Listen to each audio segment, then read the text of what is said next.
mère ira en EHPAD quand elle ne marchera plus. C'est la voix de Vanessa, nette, sans émotion, comme si elle parlait d'un meuble à déplacer. Je me tenais dans le couloir, debout dans le noir, appuyée sur ma canne. Je retenais mon souffle. Je venais de descendre 3 marches pour aller boire un verre d'eau, et je m'étais arrêtée net en entendant cette phrase. Christophe n'a rien répondu. Juste le bruit de sa fourchette contre l'assiette. Ce petit raclement métallique, régulier, indifférent. Le bruit d'un homme qui écoute sa femme planifier la disparition de sa mère et qui continue de manger. Je m'appelle Odette Marchand. J'ai 76 ans. Aujourd'hui, je vis dans un appartement lumineux, au-dessus d'une boulangerie, rue des Éparts, à Chartres, avec un chat roux que je n'ai jamais voulu adopter, mais qui a décidé un matin de rentrer par la fenêtre et de ne plus jamais repartir. J'ai une aide-soignante qui vient 3 fois par semaine, une canne en bois de cerisier que je pose toujours contre le mur de l'entrée, et une liberté que j'ai failli perdre pour toujours. Mais il y a 1 an, je vivais chez mon fils, et quelqu'un essayait de me tuer. Pas avec un couteau, pas avec du poison, avec de la patience, en me retirant les objets qui me gardaient en vie, un par un, jour après jour, comme on retire les briques d'un mur pour le faire s'effondrer. Ma canne, puis mes lunettes, puis mes médicaments pour la tension. 3 objets, 3 semaines. Et au bout, un lit d'EHPAD à Dreux, et la vente de ma maison à 290 000 € pour rembourser le crédit de celle qui voulait m'enterrer vivante. Mais avant de vous raconter tout cela, il faut que vous sachiez d'où je viens. Il faut que vous compreniez ce que cette maison représentait pour moi, et pourquoi quelqu'un était prêt à détruire une vieille femme pour se l'approprier. Ma maison se trouvait au bout de la rue Colin d'Arleville, à Chartres. Une maison en pierre de Beauce, 4 pièces, un jardin pas très grand mais suffisant, avec un cerisier au fond que mon mari Georges avait planté l'année de la naissance de Christophe. Georges était plombier, un artisan méticuleux, de ceux qui réparèrent les choses pour qu'elles durent 50 ans. Il avait les mains larges, calleuses, toujours un peu noires sous les ongles. Mais quand il me prenait la main le dimanche, sur le banc du jardin, ses doigts étaient d'une douceur incroyable. Nous avions acheté cette maison en 1986. Georges est mort d'un cancer du poumon en octobre 2008. L'amiante des chantiers l'a tué, lentement, silencieusement. Je me souviens du dernier matin. Il était assis dans le lit d'hôpital, le visage creusé, mais il souriait. Il m'a pris la main et il a dit « Odette, ne vends jamais la maison. C'est ton histoire. C'est notre histoire. » J'ai hoché la tête. Je n'ai pas pleuré devant lui. J'ai attendu qu'il ferme les yeux pour la dernière fois. Puis je suis sortie dans le couloir de l'hôpital et je me suis effondrée contre le mur. Après sa mort, j'ai continué à travailler. J'étais aide-soignante à l'hôpital de Chartres depuis 1978. 38 ans de service. J'ai pris ma retraite en 2016, à 68 ans. Ma pension n'était pas énorme, 1 300 € par mois. Mais la maison était payée. Mes besoins étaient simples et je vivais tranquillement. Christophe, mon fils unique, avait trouvé un poste de commercial dans une concession automobile, près de Chartres. À 32 ans, il avait rencontré Vanessa. Vanessa Morel. 40 ans aujourd'hui. Elle travaillait dans une agence immobilière. Une femme mince, toujours impeccablement habillée, avec des ongles longs vernis en rouge et un sourire qui ne montait jamais jusqu'aux yeux. La première fois que Christophe me l'a présentée, j'avais préparé un rôti de porc, la recette de ma mère. Vanessa est entrée dans ma cuisine, a regardé autour d'elle et a dit « C'est rustique, pas charmant, pas chaleureux, rustique, comme on dirait vieux, démodé, à jeter. J'ai souri parce que c'est ce qu'on fait quand on est poli. Mais quelque chose dans son regard m'avait glacée. Ce regard qui évaluait les murs, le plafond, le jardin. Pas avec admiration, mais avec calcul. Ils se sont mariés 2 ans plus tard. J'ai payé le repas au restaurant, 3 000 €, presque 2 mois et demi de pension. Vanessa n'a jamais remercié. Chloé est née 1 an après le mariage. Ma petite fille, 11 ans aujourd'hui, un bébé silencieux qui est devenu une enfant silencieuse. Elle observait. Elle dessinait tout le temps dans un carnet à spirale. Des dessins précis, détaillés, surprenants pour une enfant de son âge. Des maisons, des arbres, des visages et des yeux. Beaucoup d'yeux. Comme si elle cherchait à comprendre le monde en le regardant très fort. Les années ont passé. Je vivais seule dans ma maison. Je voyais Christophe un dimanche sur 2 quand il venait avec Chloé. Vanessa ne venait presque jamais. Sa présence me mettait mal à l'aise. Cette façon qu'elle avait de regarder mes meubles, mes murs, mon jardin, avec ce petit sourire en coin qui signifiait « Tout cela sera à nous un jour ». En juin 2023, je suis tombée dans mon jardin en taillant le cerisier. Fracture du poignet, plâtre pendant 6 semaines. Je ne pouvais plus cuisiner, plus faire le ménage, plus m'habiller correctement. Ma canne, il faut que je vous parle de cette canne. Ce n'est pas une canne ordinaire. C'est une canne en bois de cerisier, fabriquée par mon père, André Duval, menuisier à Nogent-le-Rotrou. Il l'avait faite pour moi quand j'avais 20 ans, après une mauvaise chute en randonnée, qui m'avait cassé la cheville. Mon père était un homme taiseux, un homme de ses mains, pas de ses mots. Mais cette canne, il l'avait sculptée avec une patience infinie. Le bois était lisse, poli, d'une couleur miel profond. Et sur le pommeau, il avait gravé une petite fleur de lys, fine, délicate, presque invisible si on ne la cherchait pas. « C'est pour que tu te souviennes », m'avait-il dit, « que tu es plus forte que ce qui t'a fait tomber. » J'avais 20 ans et je trouvais ça un peu grandiloquent. Mais à 76 ans, après une vie entière de chutes et de relevements, je comprenais enfin ce qu'il voulait dire. Cette canne m'avait accompagnée partout. À l'hôpital pendant mes gardes de nuit, dans les couloirs interminables, au cimetière, quand j'avais enterré Georges, dans mon jardin, quand mes genoux avaient commencé à faiblir. Elle dormait contre mon lit chaque nuit, depuis 30 ans.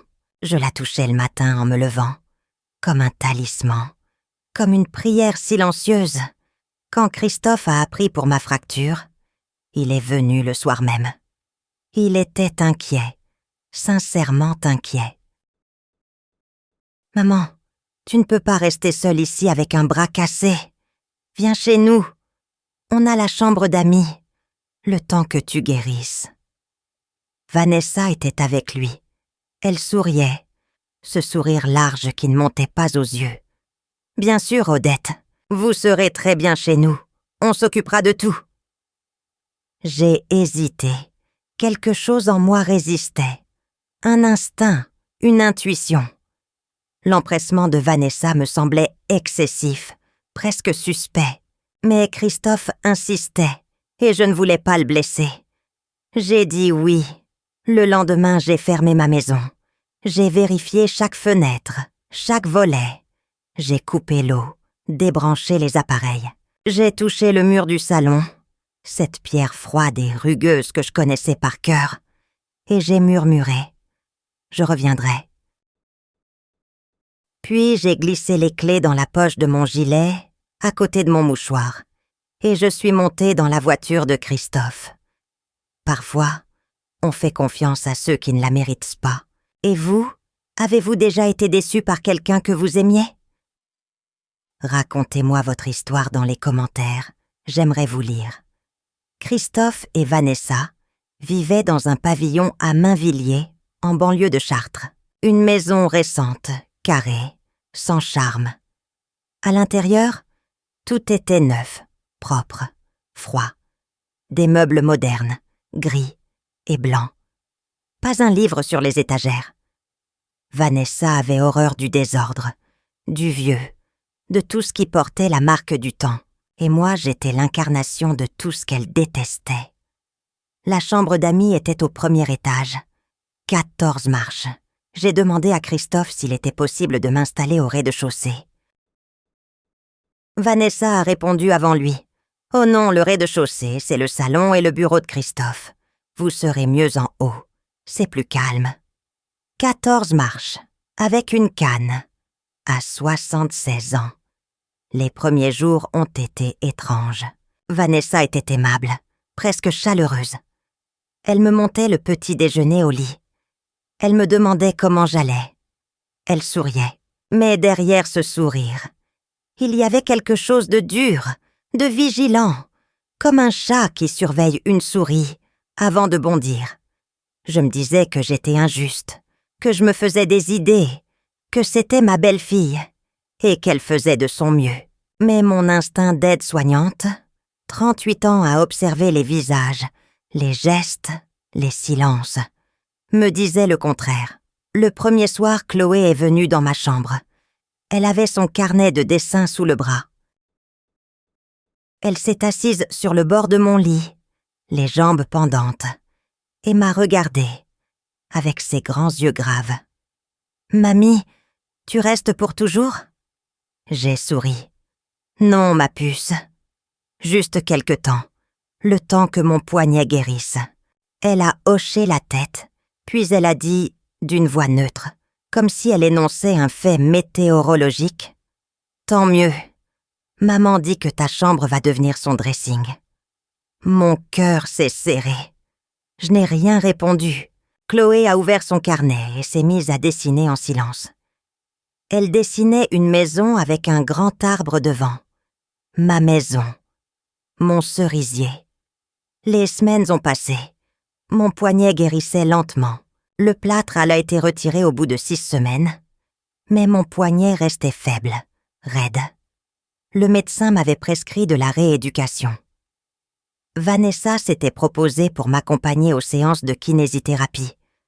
J'avais trouvé ça gentil. Mais en réalité, elle voulait contrôler mes déplacements, savoir où j'allais, combien de temps je restais dehors, avec qui je parlais. Progressivement, Vanessa a pris le contrôle de mon quotidien.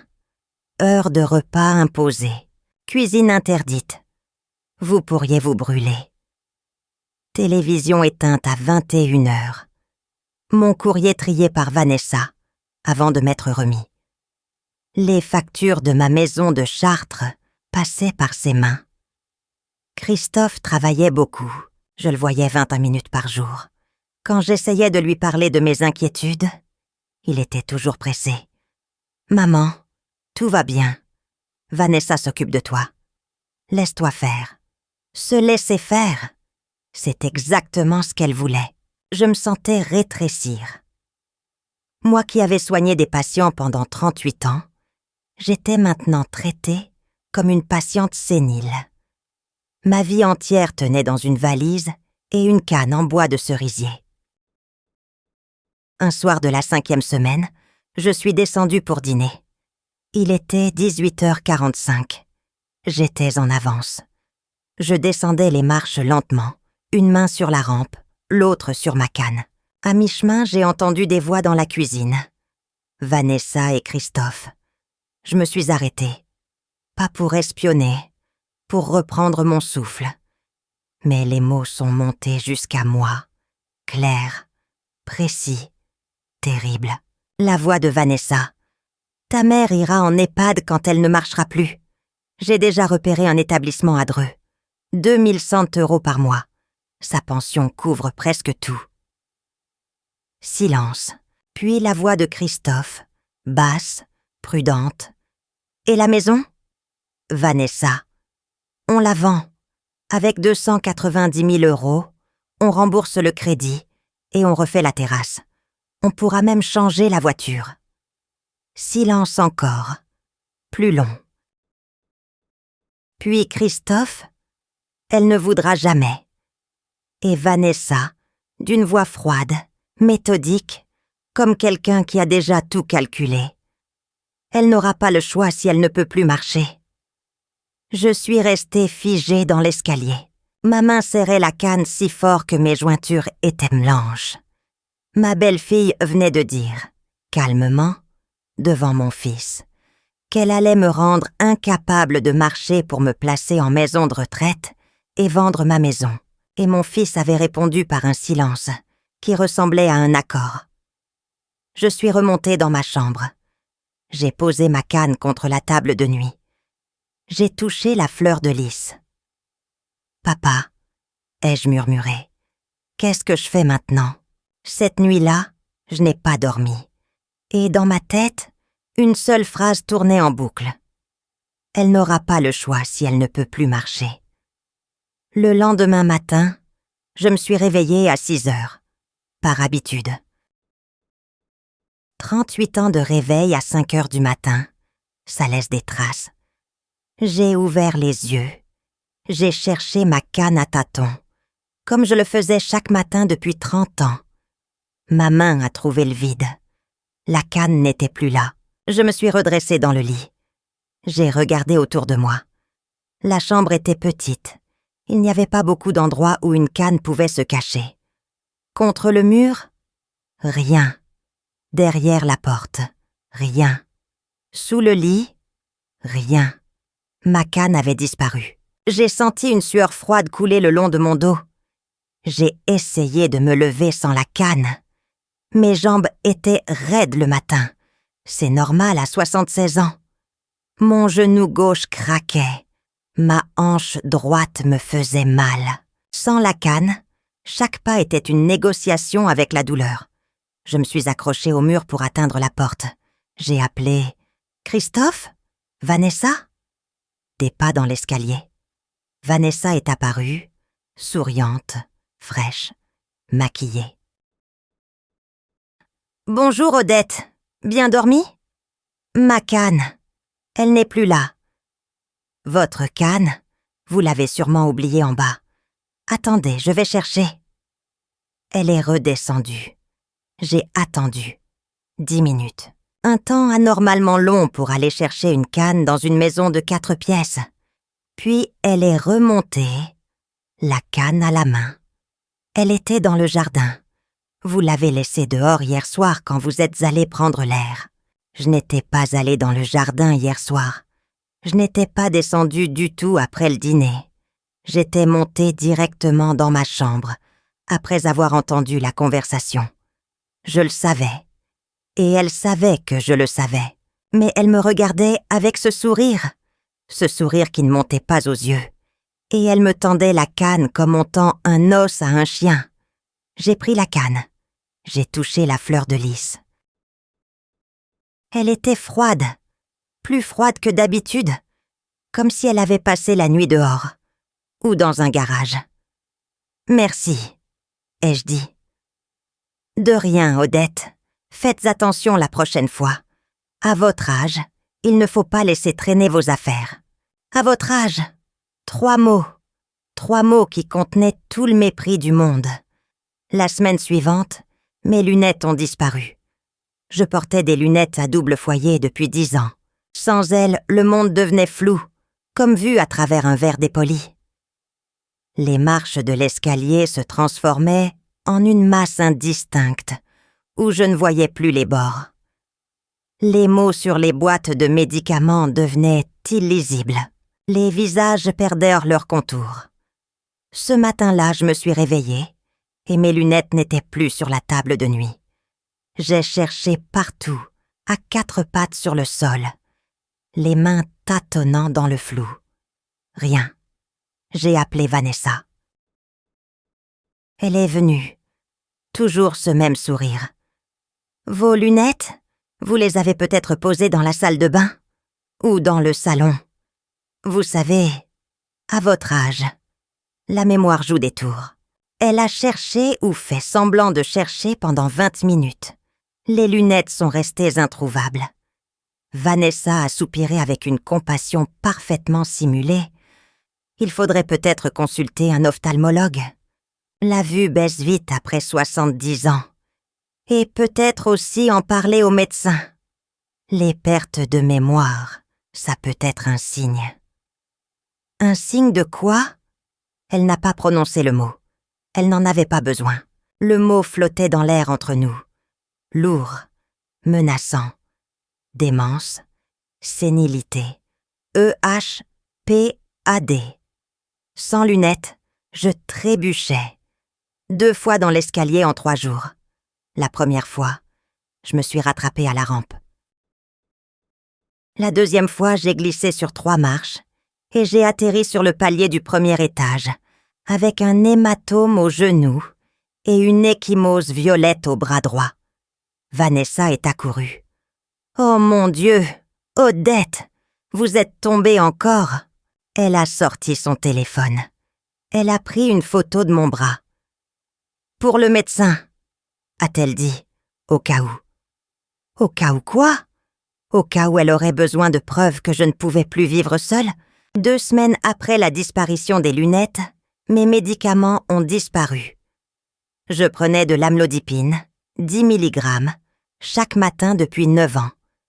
C'est un médicament pour la tension artérielle. Mon médecin me l'avait prescrit après un épisode d'hypertension qui m'avait envoyé aux urgences en 2015. Sans ce médicament, ma tension montait dangereusement. Je le savais. Mon médecin le savait. Et Vanessa, qui lisait mes ordonnances puisqu'elle s'occupait de la paperasse, le savait aussi.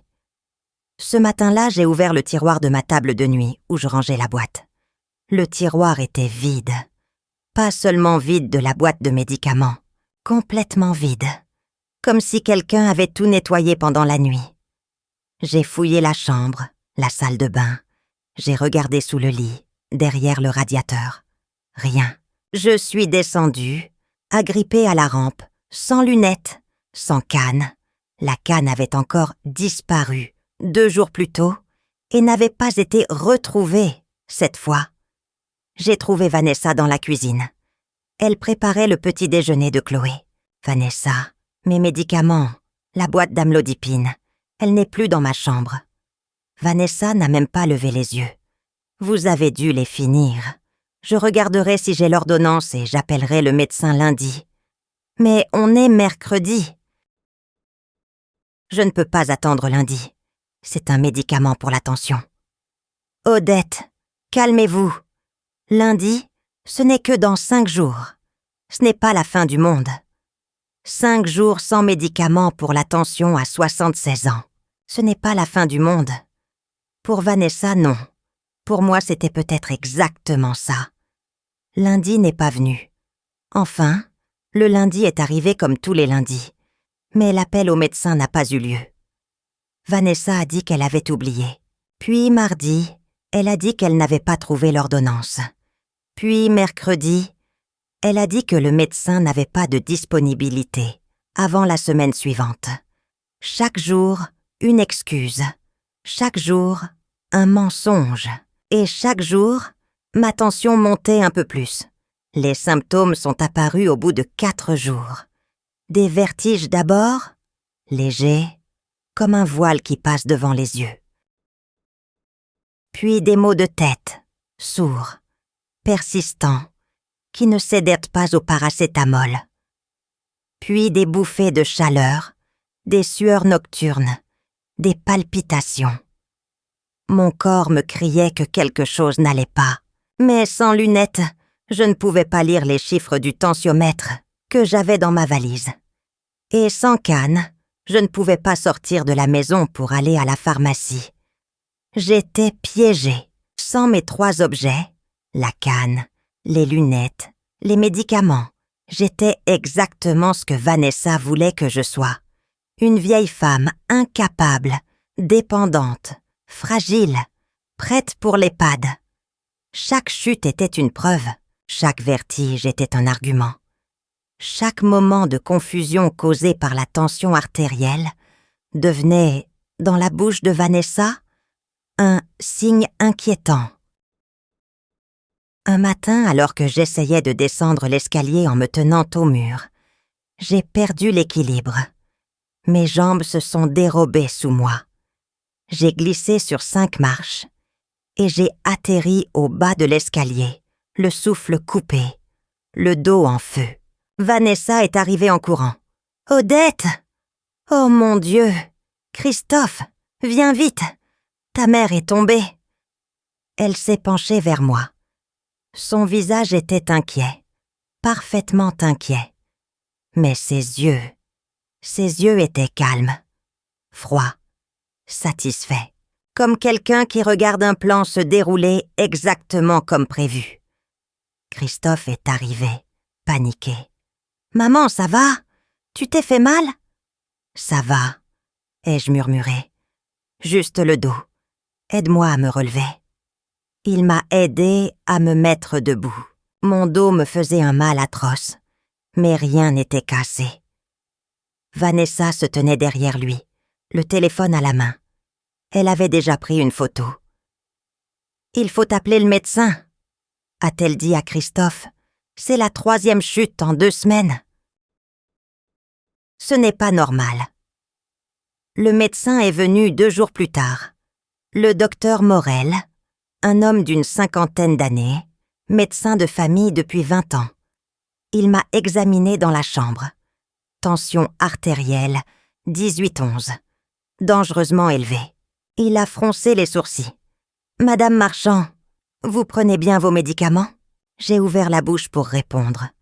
Mais Vanessa était là, debout derrière le médecin, et elle m'a regardée avec un sourire qui disait « Fais attention à ce que tu dis. » J'ai hésité.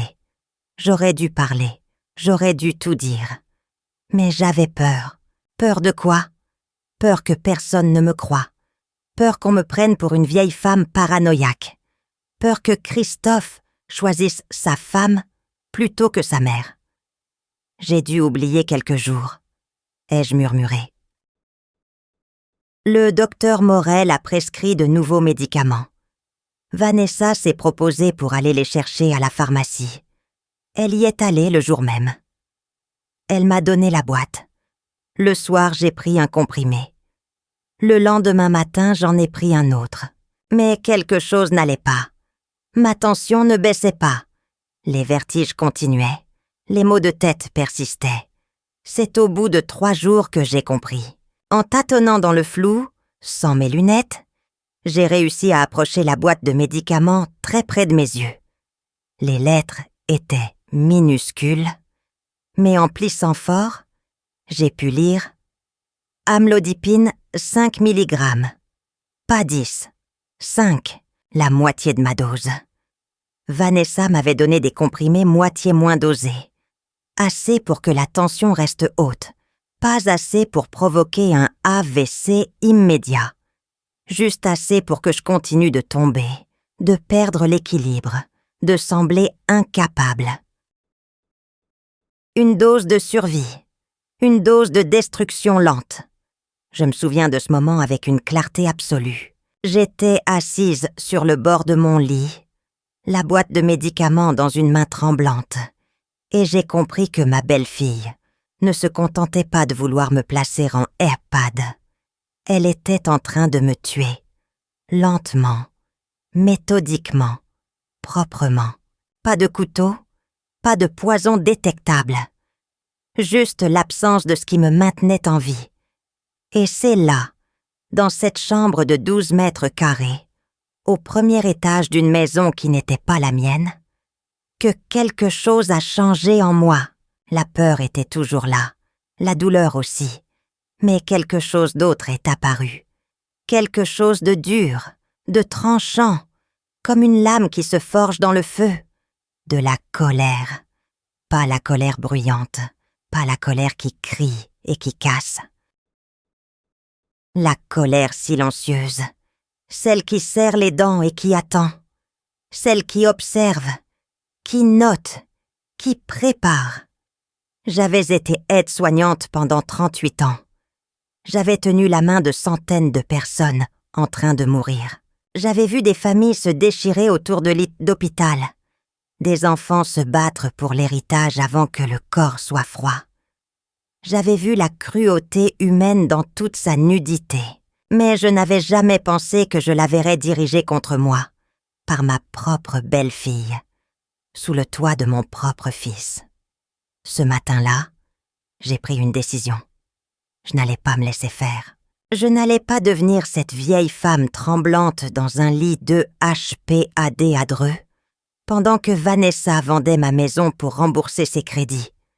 J'allais me battre, pas avec des cris, pas avec des accusations. Avec la seule arme que j'avais, ma lucidité. Pendant que je raconte tout cela, je me demande d'où vous m'écoutez. Écrivez le nom de votre ville en commentaire. Le premier geste que j'ai fait, c'est de descendre, sans canne, sans lunettes, la main sur le mur, marche après marche. 14 marches. Chaque marche était une douleur, chaque pas était un risque. Mais je suis descendue. En bas, Vanessa était dans la cuisine. Elle épluchait des légumes. Quand elle m'a vue debout dans l'encadrement de la porte, son couteau s'est arrêté une seconde. Juste une seconde. Puis elle a repris son épluchage. « Bonjour Odette, vous avez besoin de quelque chose ?» Je vais me promener. Son visage s'est figé. « Toute seule ? Vous ne pouvez pas. Vous êtes morte tombée avant-hier. » Je vais me promener, Vanessa. Ma voix était calme. Plus calme qu'elle ne l'avait été depuis des semaines. Vanessa m'a regardée. J'ai vu quelque chose passer dans ses yeux. Pas de l'inquiétude, de l'irritation. L'irritation de quelqu'un dont le plan est contrarié. Odette, c'est dangereux. Si vous tombez dans la rue, alors on appellera les pompiers. Au revoir, Vanessa. Je suis sortie de la maison, sans canne, je marchais lentement, une main sur le mur de la clôture, puis sur le grillage du voisin, puis sur le poteau du panneau de signalisation. Le trottoir était inégal, plein de bosses et de fissures que je ne voyais pas sans lunettes. Chaque pas était un acte de foi. Mais j'avançais. J'ai mis 45 minutes pour parcourir 400 mètres jusqu'à la boulangerie du quartier. La boulangère, Madame Girard, m'a reconnue. « Madame Marchand, ça fait longtemps. Vous allez bien ?»« Oui, merci. Une baguette, s'il vous plaît. » J'ai payé. J'ai pris la baguette. Et je suis repartie. 45 minutes pour revenir. Quand je suis rentrée, Vanessa n'a rien dit. Mais je l'ai vue regarder par la fenêtre de la cuisine, les bras croisés, le visage dur. Elle n'avait pas aimé ça. Pas du tout. Le lendemain, quelque chose d'extraordinaire s'est produit. Quelque chose que je n'aurais jamais pu prévoir et qui a tout changé. Pas moi, pas Christophe, pas le médecin, une enfant de 11 ans avec un carnet de dessins. Chloé, ma petite fille. Cette enfant silencieuse qui observait tout et ne disait rien. Cet enfant qui dessinait des yeux dans son carnet, comme si elle cherchait à percer les secrets du monde. C'était un mercredi après-midi. Chloé n'avait pas école. Elle cherchait son ballon de foot dans le garage. Un ballon rose que Christophe lui avait offert pour son anniversaire. Le garage était l'endroit de Vanessa. Personne n'y allait sauf elle. C'est là qu'elle rangeait ses affaires, ses cartons, ses sacs. Chloé a fouillé entre les boîtes en carton, derrière les étagères métalliques, et à un moment, elle a ouvert un sac poubelle noir qui était posé dans un coin, derrière la tondeuse. À l'intérieur du sac, il y avait mes lunettes à double foyer, dans leur étui bleu marine. Et en dessous, ma boîte de médicaments. L'ancienne boîte, celle d'amlodipine 10 mg. Elle n'était pas vide. J'ai su plus tard qu'il restait 22 comprimés sur 28. Vanessa ne les avait pas jetés. Elle les avait simplement cachés. Et sous la boîte de médicaments, un papier plié en deux avec un numéro de téléphone et un nom, EHPAD Les Jardins de l'Eure, Dreux. Chloé n'a pas compris tout de suite ce qu'elle venait de trouver. Elle avait 11 ans. Mais elle savait que ces lunettes appartenaient à sa grand-mère. Elle savait que sa grand-mère les cherchait depuis des semaines. Et elle savait que sa mère avait dit qu'elles étaient introuvables. Quelque chose ne collait pas. L'enfant a pris les lunettes. Elle a laissé le reste. Elle est remontée dans sa chambre. Elle n'a rien dit à sa mère. Ce soir-là, Chloé est venue dans ma chambre. Elle m'a tendu les lunettes sans un mot. J'ai mis un moment à comprendre ce que je tenais entre mes mains. Puis j'ai mis les lunettes. Le monde est redevenu net. Les contours, les lignes, les détails. Je voyais à nouveau. Mes yeux se sont remplis de larmes. « Où les as-tu trouvés, ma puce ?»« Dans le garage, dans un sac poubelle, avec tes médicaments et un papier avec un numéro de téléphone. » Mon cœur s'est arrêté. « Quel médicament ?»« La boîte blanche, celle que tu cherches. » Il y avait des cachets dedans. Je l'ai regardé. Cet enfant de 11 ans qui venait de trouver les preuves de ce que sa mère me faisait. « Chloé, écoute-moi. Ne dis rien à ta maman.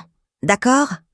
Pas un mot. » Elle a hoché la tête, puis elle a sorti son carnet de sa poche et m'a montré un dessin qu'elle avait fait cet après-midi. Une vieille femme avec une canne, entourée de murs noirs. Et en dessous, en lettres majuscules écrites, avec l'application d'un enfant qui s'applique « Mamie est en danger ». J'ai serré Chloé contre moi. J'ai embrassé ses cheveux et j'ai pleuré en silence parce que ma propre petite fille avait compris ce que mon fils refusait de voir. Le lendemain, Chloé est allée à l'école. Elle a fait ce que les enfants font quand ils ont peur et qu'ils ne savent pas quoi faire. Elle a parlé à un adulte de confiance. Pendant la récréation, elle est allée voir sa maîtresse, Madame Legrand, une femme d'une 40aine d'années, douce mais ferme. Chloé lui a montré le dessin. Madame Legrand a demandé ce que ça signifiait. Et Chloé a tout raconté. Les lunettes dans le sac poubelle, les médicaments cachés, les chutes de sa grand-mère, les 14 marches, le mot « EHPAD » sur le papier. Madame Legrand a écouté sans l'interrompre. Puis elle a pris Chloé par la main et l'a emmenée chez la directrice de l'école. La directrice a appelé le numéro qu'on appelle dans ces cas-là les services sociaux, l'aide sociale à l'enfance. Le signalement a été fait le jour même. Pas pour maltraitance d'enfants, mais pour maltraitance de personnes vulnérables. En France, les enseignants ont l'obligation légale de signaler tout soupçon de maltraitance. Madame Legrand a fait ce que la loi lui demandait. Mais plus que la loi, c'est sa conscience qui l'a poussée. Elle m'a dit plus tard, « Quand j'ai vu le dessin de Chloé, j'ai su. Les enfants ne mentent pas avec des dessins. » Je ne savais rien de tout cela. Je ne savais pas que Chloé avait parlé, que l'école avait appelé, que les services sociaux avaient ouvert un dossier. Je ne savais pas que les roues de la justice avaient commencé à tourner, mises en mouvement par les mains d'une enfant de 11 ans. Ce que je savais, c'est que je devais agir. Avec mes lunettes retrouvées, que je cachais sous mon oreiller la nuit, je pouvais enfin lire. J'ai relu la boîte de médicaments que Vanessa m'avait donnée. Amlodipine 5 mg. Confirmation. La moitié de ma dose. J'ai commencé à noter dans un petit carnet tout ce qui m'arrivait. Les dates, les heures, les événements, la disparition de la canne, le 15 mars, la disparition des lunettes, le 22 mars, la disparition des médicaments, le 5 avril, les chutes, le 24 mars, et le 28 mars, et le 3 avril, les photos prises par Vanessa, les phrases prononcées. À votre âge, vous avez sûrement oublié. La mémoire joue des tours. J'écrivais tout, d'une écriture serrée, précise, datée. Mais ma situation restait désespérée. Vanessa avait repris ma canne et ne l'avait plus retrouvée. Je ne pouvais pas sortir sans aide.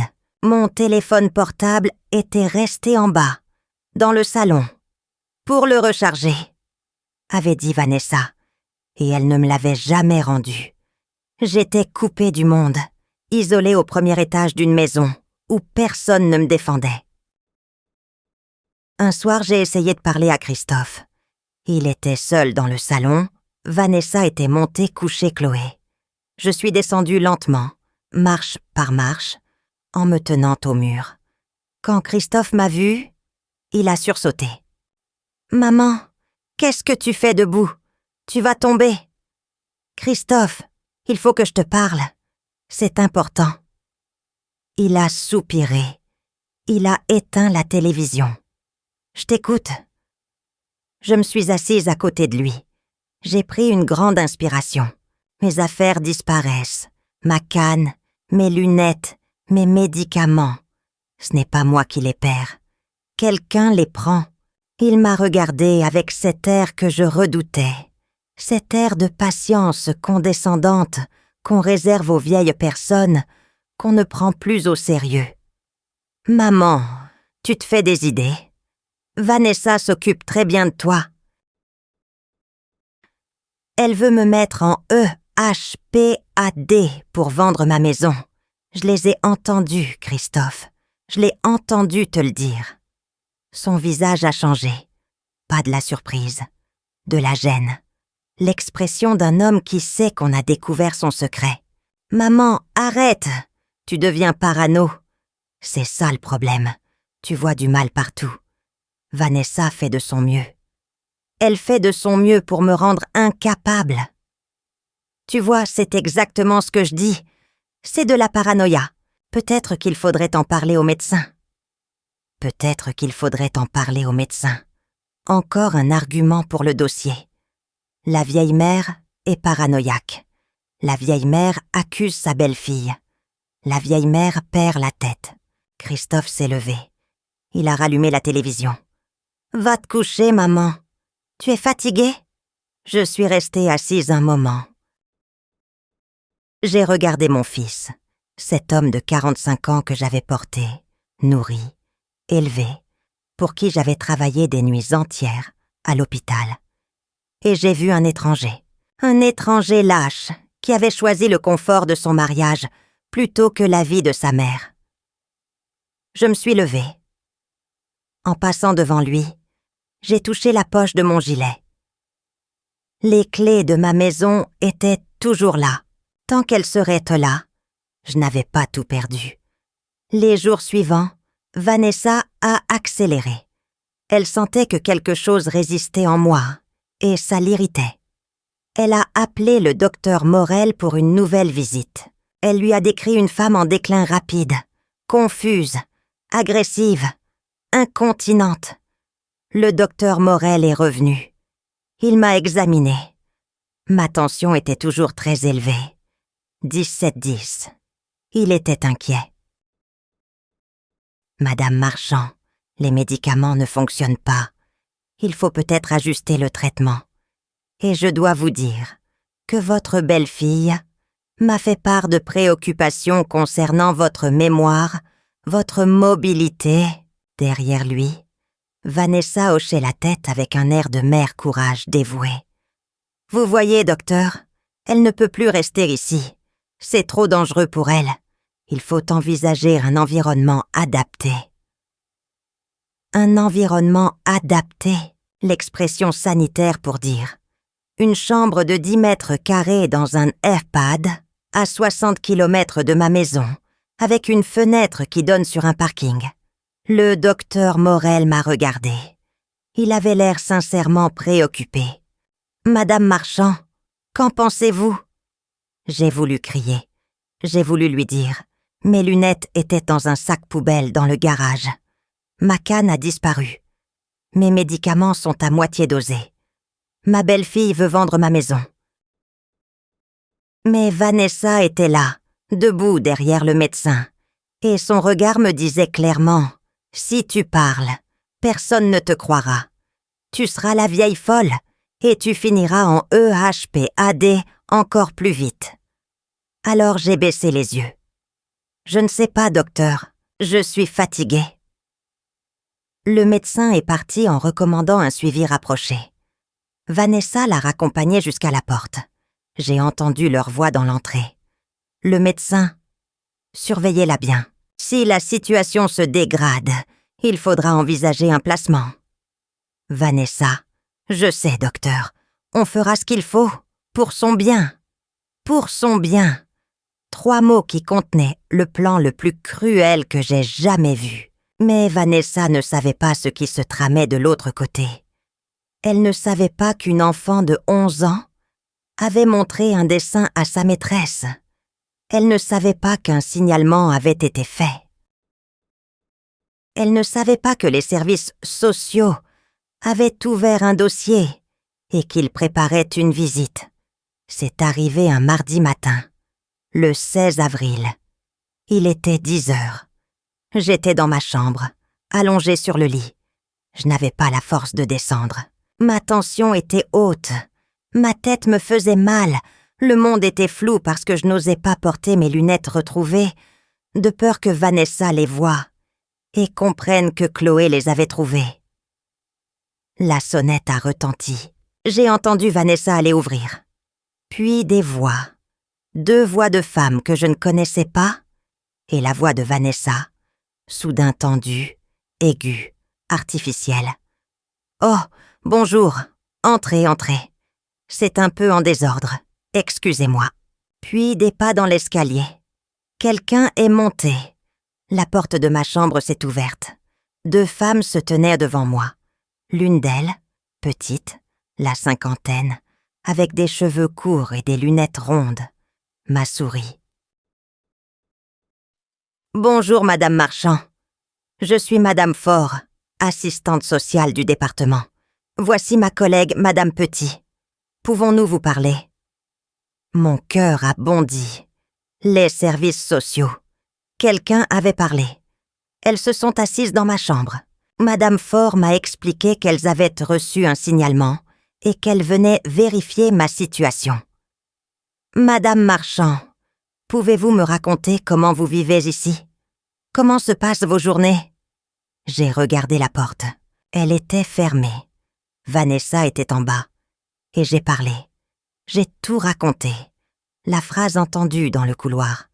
La disparition de la canne, la disparition des lunettes, la disparition des médicaments, les médicaments à moitié dosés, les chutes, les photos prises par Vanessa, l'isolement au premier étage, le téléphone confisqué, le courrier intercepté.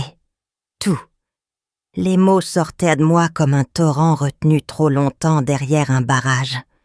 Je tremblais, je pleurais, mais je parlais. Madame Faure prenait des notes, sans m'interrompre. Madame Petit me tenait la main. Quand j'ai eu fini, Madame Faure a relevé la tête. « Madame Marchand, avez-vous des preuves de ce que vous nous dites ?» J'ai sorti mon carnet de sous le matelas. Toutes mes notes, toutes les dates, toutes les heures, tous les détails. Madame Faure a feuilleté le carnet en silence. Puis elle m'a regardée. « Madame Marchand, nous allons examiner la situation. Nous devons aussi parler à votre belle-fille. Restez ici. » Elles sont descendues. J'ai entendu des voix en bas. La voix calme de Madame Faure. La voix de plus en plus aiguë de Vanessa. « Madame, nous avons un signalement de maltraitance sur personne vulnérable. Nous devons vérifier certaines choses. » Un signalement? De qui? C'est grotesque. Je m'occupe de ma belle-mère, comme une fille s'occuperait de sa propre mère. Pouvons-nous voir l'historique de votre téléphone? Mon téléphone? C'est privé. Vous n'avez aucun droit. La voix de Madame Faure est restée calme, presque douce, mais ferme comme de l'acier. Madame, nous avons un signalement et des éléments préoccupants. Si vous refusez de coopérer, nous reviendrons avec la police et un mandat. Un silence, long, lourd. Puis la voix de Vanessa, plus basse, plus contrôlée. Très bien, prenez-le. Je n'ai rien à cacher. Mais elle avait tout à cacher. et elle avait oublié de l'effacer. Madame Faure a pris le téléphone de Vanessa. Elle a ouvert l'historique de navigation Internet. Et elle a trouvé ce que personne n'aurait dû jamais trouver. Le 4 mars, soit 11 jours avant la disparition de mes médicaments, Vanessa avait cherché sur Google. Combien de temps une personne âgée peut tenir sans médicaments pour la tension? Le même jour, une autre recherche. Symptômes AVC, personne âgée, délai. Puis, signe avant-coureur AVC. Est-ce que la personne s'en rend compte? Et encore, EHPAD, Dreux tarif chambre individuelle. Et vente maison Chartres, estimation prix au mètre carré zone centre. 11 jours avant de me voler mes comprimés, Vanessa avait cherché combien de temps je pouvais survivre sans eux. Elle avait cherché les symptômes d'un AVC chez une personne âgée. Elle avait vérifié si je m'en rendrais compte à temps. 11 jours avant, elle avait déjà calculé le prix de ma maison et le tarif de l'EHPAD où elle comptait m'envoyer. Et dans ses messages, une conversation avec l'EHPAD de Dreux. « Quand est prévu le séjour de Madame Marchand ?» avait demandé l'établissement. Vanessa avait répondu « Dans les 2 prochaines semaines. Elle se dégrade vite. » L'EHPAD. Nous gardons la chambre. Madame Faure a lu tout cela en silence. Puis, elle a levé les yeux vers Vanessa. Le visage de Vanessa avait changé. Le sang s'était retiré de ses joues. Ses mains tremblaient. Elle avait compris.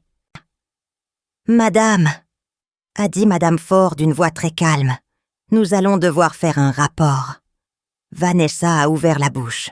Aucun son n'en est sorti. Puis elle a explosé.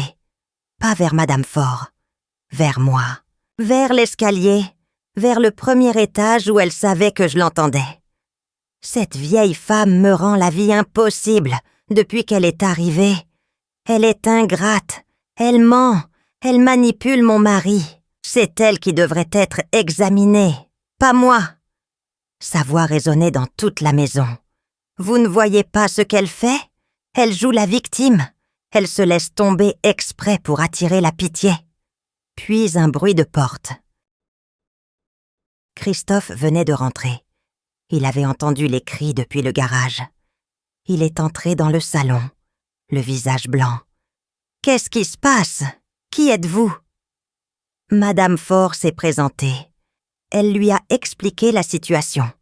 Le signalement, le dossier, les recherches Google, les messages à l'EHPAD. J'écoutais depuis le haut de l'escalier. Je ne voyais pas le visage de Christophe, mais j'entendais son silence. Ce silence que je connaissais par cœur. Le silence d'un homme qui sait et qui n'a pas le courage de l'admettre. Vanessa s'est tournée vers lui. « Christophe, dis quelque chose. Dis-leur que c'est faux. Dis-leur que je m'occupe bien de ta mère. » Et Christophe, mon fils, cet homme que j'avais élevé seul, pour qui j'avais travaillé des nuits entières, cet homme qui aurait dû être mon rempart contre le monde, a dit « Je ne sais pas. Je ne sais plus rien. Je ne sais plus rien. » 5 mots. La reddition totale d'un fils qui a laissé sa femme torturer sa mère et qui n'a même pas le courage de choisir un camp. Madame Faure a fermé son dossier. Nous transmettrons notre rapport au procureur. En attendant, Madame Marchand, souhaitez-vous rester dans cette maison? J'étais en haut de l'escalier. Je me tenais au mur, sans canne, sans lunettes. Je les avais laissées sous l'oreiller pour ne pas alerter Vanessa. Mes jambes tremblaient. Ma tête me faisait mal. Ma tension devait être à 19 ou 20. Mais dans ma poche, mes doigts ont touché les clés. Les clés de ma maison. Celles de Chartres. Celles que Georges m'avait dit de ne jamais vendre. J'ai descendu les 14 marches, lentement. Une main sur le mur, l'autre agrippée à la rampe. Chaque marche était une douleur. Mais chaque marche me rapprochait de la sortie. En bas, tout le monde me regardait. Madame Faure, Madame Petit, Vanessa livide, Christophe figé. J'ai sorti les clés de ma poche. Je les ai levées pour que tout le monde les voie. J'ai une maison, ma maison. Je rentre chez moi. Vanessa a fait un pas vers moi. Vous ne pouvez pas vivre seule. Vous êtes incapable de... Madame, a coupé Madame Faure. Je vous conseille de ne rien ajouter. Vanessa s'est tue. Ses lèvres tremblaient de rage. Je me suis tournée vers Madame Faure. Pouvez-vous m'accompagner chez moi? S'il vous plaît. Bien sûr, madame. J'ai fait un pas vers l'escalier pour aller chercher mes affaires. Et c'est à ce moment-là que Chloé est apparue. Elle descendait les marches, son cartable sur le dos. Elle rentrait de l'école. Christophe était allé la chercher avant de trouver la scène dans le salon. Elle m'a regardée avec ses grands yeux graves. Elle a compris immédiatement que je partais. « Mamie, tu t'en vas ?»« Oui, ma puce, je rentre chez moi. »« C'est à cause de maman ?» Je me suis penchée vers elle. Difficilement, sans canne, mes genoux craquaient, mon dos me brûlait. J'ai pris son visage dans mes mains, ses joues douces et rondes d'enfant. « Écoute-moi bien, Chloé. Tu as fait quelque chose de très courageux. Tu as dit la vérité. Ne laisse jamais personne te faire croire que c'est mal de dire la vérité. Jamais. Tu m'entends? » Elle a hoché la tête, puis elle a plongé la main dans son cartable et en a sorti quelque chose. Ma canne. Ma canne en bois de cerisier avec la fleur de lys gravée. Chloé l'avait retrouvée dans le garage, 3 jours plus tôt, cachée derrière les étagères, enveloppée dans un vieux drap. Elle l'avait prise et cachée sous son lit. Elle l'avait attendue. Elle avait attendu le bon moment. « Tiens, mamie. Je l'ai gardée pour toi. » J'ai pris la canne. Mes doigts ont trouvé la fleur de lys.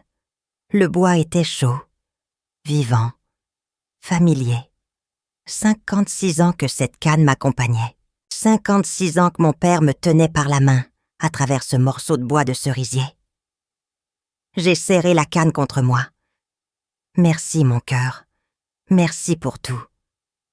J'ai embrassé ses cheveux. Je sentais l'odeur du shampoing à la fraise et du crayon de couleur. L'odeur de l'enfance, de l'innocence, de la vérité simple. Je suis montée chercher ma valise. C'est Madame Petit qui m'a aidée. En 5 minutes, j'avais tout. Ma valise, mon gilet, mes lunettes que j'ai sorties de sous l'oreiller, le petit carnet de notes, la photographie de Georges sur la table de nuit. J'ai regardé cette chambre une dernière fois. 12 mètres carrés. 2 mois de captivité. Un lit, une table de nuit. Une fenêtre qui donnait sur le jardin où je n'avais plus le droit d'aller. Au revoir, ai-je dit à la chambre. Pas avec regret, avec soulagement. Je suis redescendue. 14 marches. Pour la dernière fois. En bas, Vanessa était assise sur une chaise de la cuisine, le visage dans les mains. Christophe se tenait debout au milieu du salon, les bras ballants, le regard perdu. En passant devant lui, je me suis arrêtée. « Tu étais un bon garçon, Christophe. Je ne sais pas ce qui s'est passé. » Il n'a rien répondu. Ses yeux étaient rouges. Il a ouvert la bouche, l'a refermée, puis il a détourné le regard. Je suis sortie de la maison. La lumière du dehors m'a éblouie. Il faisait doux pour un jour d'avril. Les arbres avaient commencé à fleurir. J'ai respiré profondément. L'air sentait la terre mouillée et l'herbe coupée. J'ai posé ma canne sur le trottoir. Le bois a fait un petit bruit sec contre le bitume. Ce bruit m'a fait sourire. Le bruit de la liberté. Madame Faure m'a conduite à Chartres dans sa voiture de service. Le trajet a duré 15 minutes. Nous n'avons presque pas parlé. Quand nous sommes arrivés devant ma maison, rue Colin d'Arleville, j'ai senti ma gorge se serrer. La maison était toujours là. La pierre de Beauce, les volets bleus, le jardin derrière le portail. Tout était là. Rien n'avait bougé. Vanessa n'avait pas eu le temps de vendre. Elle n'avait pas eu le temps de tout détruire. J'ai sorti les clés de ma poche. Mes mains tremblaient tellement que j'ai mis 3 essais pour trouver la serrure. La porte s'est ouverte. L'odeur m'a saisie d'abord. Le renfermé, la poussière, le bois sec. Mais en dessous, comme une note de fond dans un parfum, il y avait autre chose. L'odeur de ma vie. L'odeur de cire et de soupe, de café et de linge propre. L'odeur de Georges, de Christophe enfant, de 40 ans de souvenirs imprégnés dans les murs. J'ai touché le mur du couloir, la pierre froide sous mes doigts. Je suis revenue. Ai-je murmuré, comme promis. Madame Faure m'a aidé à ouvrir les volets, à aérer les pièces. La poussière dansait dans les rayons de soleil. Le salon était intact. Le canapé où Georges lisait le journal, la bibliothèque avec les livres que personne n'avait touchés, la cuisine avec les casseroles en cuivre accrochées au mur, le jardin visible par la fenêtre avec le cerisier au fond. Il n'avait pas encore fleuri, trop tôt dans la saison. Mais les bourgeons étaient là, petits, serrés, pleins de promesses. Avant de partir, Madame Faure m'a dit « Madame Marchand, nous allons transmettre notre rapport au procureur. Les recherches Internet de votre belle-fille sont très graves. » La privation volontaire de médicaments vitaux chez une personne dépendante constitue une mise en danger délibérée. Vous serez probablement contacté par la police. J'ai hoché la tête.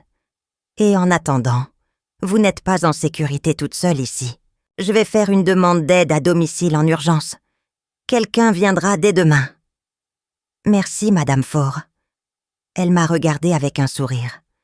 C'est votre petite fille qu'il faut remercier. Sans elle, nous n'aurions jamais su. Oui, sans Chloé, sans un dessin d'enfant montré à une maîtresse d'école pendant la récréation, je serais probablement dans un lit d'EHPAD, à Dreux en ce moment, pendant que Vanessa accrocherait un panneau « À vendre » devant ma maison. Je me demande encore si j'ai fait le bon choix ce jour-là. Et vous, qu'auriez-vous fait à ma place? Les premiers jours dans ma maison retrouvée ont été difficiles. Pas physiquement, enfin si. Physiquement aussi, ma tension était encore élevée, et le docteur Morel, que j'avais recontacté immédiatement, m'avait prescrit le bon dosage d'amlodipine, le vrai, 10 mg. Mais émotionnellement, c'était comme se réveiller d'un cauchemar et ne pas être sûr qu'il est vraiment fini. Le premier matin, je me suis réveillée dans mon lit. Mon vrai lit, celui que je partageais avec Georges.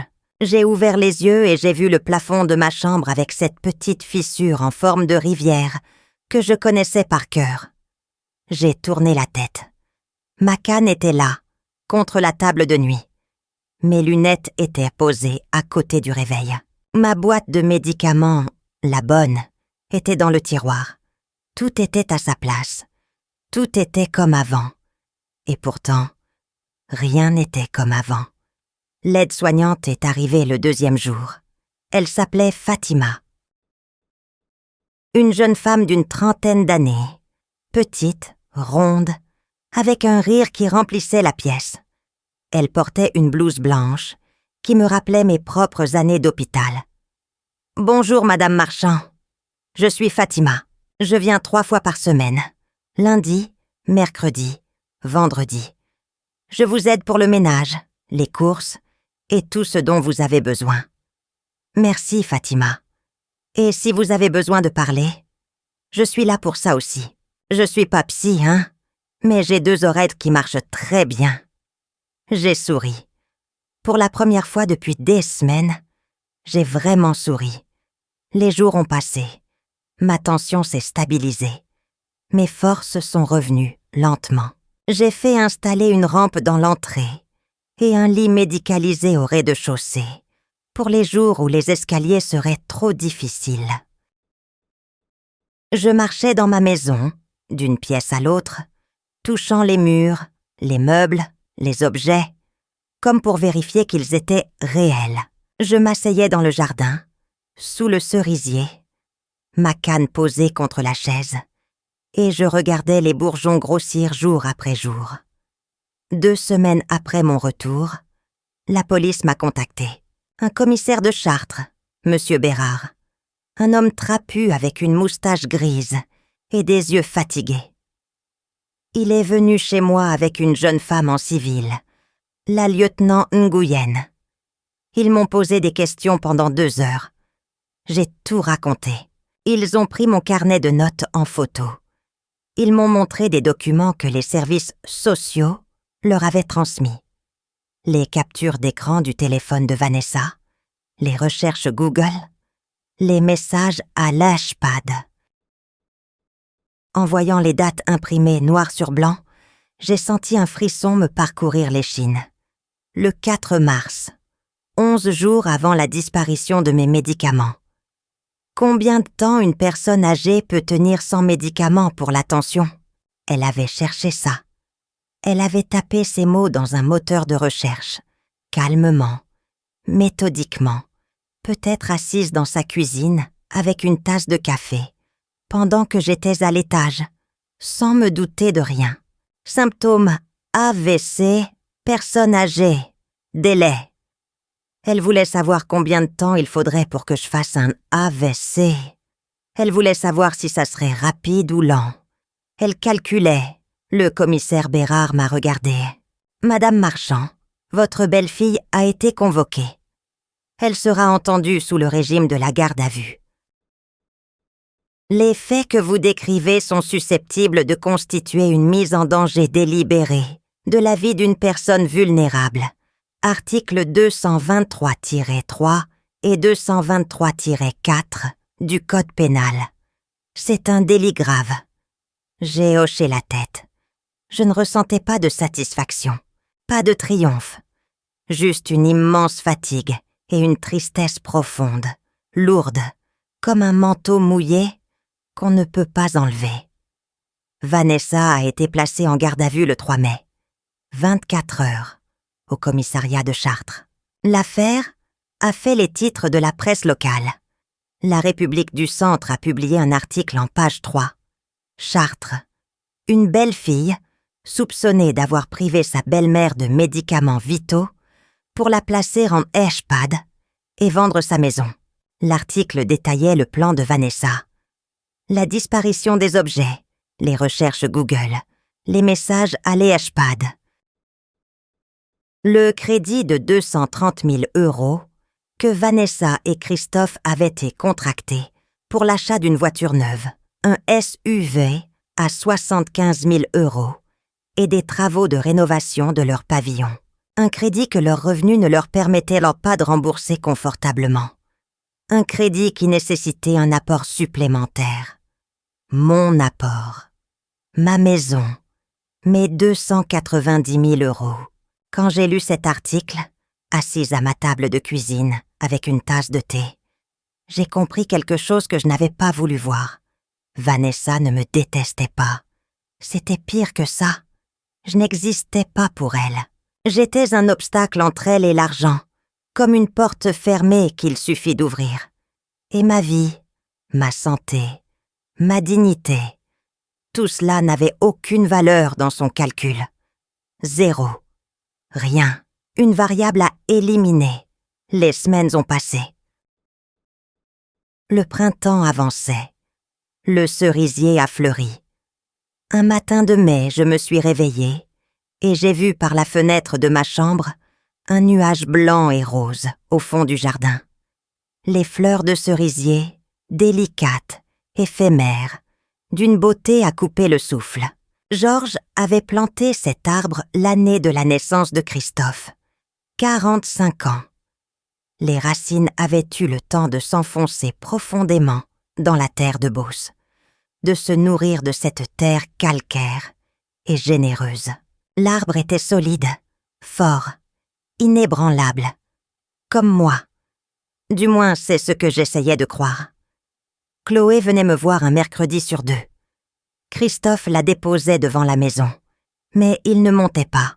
Il restait dans la voiture, le moteur tournant, le regard fixe sur le volant. Il n'osait pas me regarder.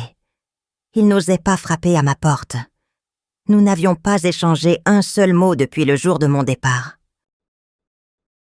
Chloé entrait en courant, son carnet de dessin sous le bras. « Mamie !» Elle me sautait au cou. Nous passions l'après-midi ensemble. Je lui faisais des crêpes. La recette de ma mère, du beurre, des œufs, de la farine, un soupçon de fleurs d'oranger. Elle dessinait à la table de la cuisine, pendant que je cuisinais. Des dessins de plus en plus lumineux, de plus en plus colorés, des arbres en fleurs, des maisons avec des fenêtres ouvertes, des oiseaux dans le ciel, plus de murs noirs, plus de femmes prisonnières. À 16 heures, Christophe klaxonnait depuis la rue. Chloé rangeait son carnet, m'embrassait et courait vers la voiture. Et moi, je restais sur le pas de la porte, ma canne à la main, et je regardais la voiture disparaître au bout de la rue. Chaque fois, je me demandais si Christophe me regardait dans le rétroviseur. Chaque fois, je ne le saurais jamais. En juin, l'enquête a progressé. La lieutenant Nguyen m'a appelé pour me tenir informée. L'analyse complète du téléphone de Vanessa avait révélé d'autres éléments.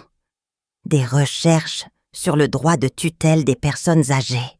Des messages à une amie où elle écrivait, je cite textuellement, « Si la vieille tombe dans l'escalier une bonne fois, le problème sera réglé. » Et un autre, « J'en peux plus de cette maison.